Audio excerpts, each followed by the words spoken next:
যেহেতু আদার এখন দাম অনেকটাই কম, দাম কিন্তু অনেকটাই কম, এর জন্য ওই বাড়তি খরচের দিকে গেলাম না।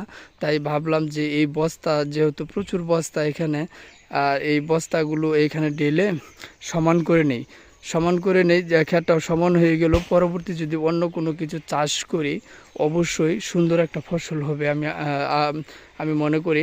কারণ যেহেতু সারি মাটি, একদম সারি মাটি, এখানে আমি মনে করি যা করবেন তাই হবে। কারণ এখানে এমন সার, গোবর, ছাই, কীটনাশক যা কিছু প্রয়োজন এই বস্তায় সব কিছু দেওয়া হয়েছিল। তাই এই মাটিগুলো যে নিচা জায়গায় ফালাইতেছি অবশ্যই কিছু হবে। পুরা ক্ষেতটাই অল্প অল্প করে এইভাবে রাখবো। আর বস্তা কিছু বস্তা ছিঁড়ে গেছে, ওই দেখে কিছু বস্তা ছিঁড়ে গেছে, এক জায়গায় রেখেছি, অনেকগুলো বস্তা ছিঁড়ে গেছে। এই বস্তাগুলো যেগুলো ছিঁড়ে গেছে, পরবর্তী যদি আমি বস্তা আদা চাষ করি 2025 সালে, তাহলে বস্তা যে আমি রাখবো সেই নিচে আমি ছিঁড়া বস্তাগুলো রাখতে পারবো, আর যেগুলো ভালো সেগুলো আবারই মাটি ভরাট করে আদা রোপণ করতে পারবো। আসলে বস্তা আদা চাষ করে এই তারিখে এই বছর 2024 সালে সবাই মোটামুটিভাবে ধরা খেয়েছে। কারণ হচ্ছে যেখানে 300 টাকা 400 টাকা আদার দাম ছিল, সেইখানে আদার দাম হয়ে গেছে 60 টাকা 70 টাকা 80 টাকা।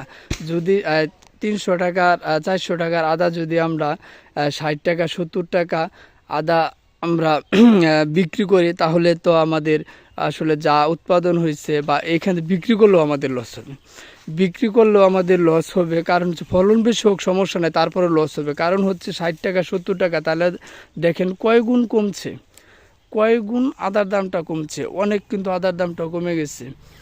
আসলে করার কিছু নেই, কপালে যাহা আছে তাই হবে। তারপরেও আমি হাল ছাড়বো না, অল্প হলেও আমি সামনে 2025 সালে বস্তা আদা চাষ করব। কে কি বললো সেটা আমার দেখার বিষয় না, যেহেতু আমি এই কাজটা শুরু করেছি অবশ্যই সফলতার আশায় আমি আবার চেষ্টা করব। আবার বলতে কি বারবার করার চেষ্টা করব, অল্প অল্প করে করার চেষ্টা করব। আর এই বছর যে 2025 সালে আমি বস্তা আদা চাষ করব, সিস্টেমটা থাকবে পুরাটাই থাকবে আলাদা। তারপরে যখন আমি 25 সালে আদা চাষ করব, কিভাবে কি করতেছি না করতেছি সব কিছু আপনাদের ভিডিওর মাধ্যমে জানাবো। কোন সময় কি কাজ করতেছি, কখন কি দিচ্ছি কি দিচ্ছি না, সব কিছু জানানোর চেষ্টা আমি করব সব সময়। আসলে 2024 সালে নতুন উদ্যোক্তা হিসেবে আমি অতটুকু বুঝতে পারি নাই। এখন ট্রেনিং যেহেতু দিয়েছি, মোটামুটিভাবে অনেক কিছুই আমার জানা হয়ে গেছে। ওই প্রসেসিংগুলো কাজে লাগাবো, ওই সিস্টেমগুলো আমি কাজে লাগানোর জন্য চেষ্টা করব, দেখি কিভাবে কি করা যায়। তা আসলে সকলে ভালো থাকবে।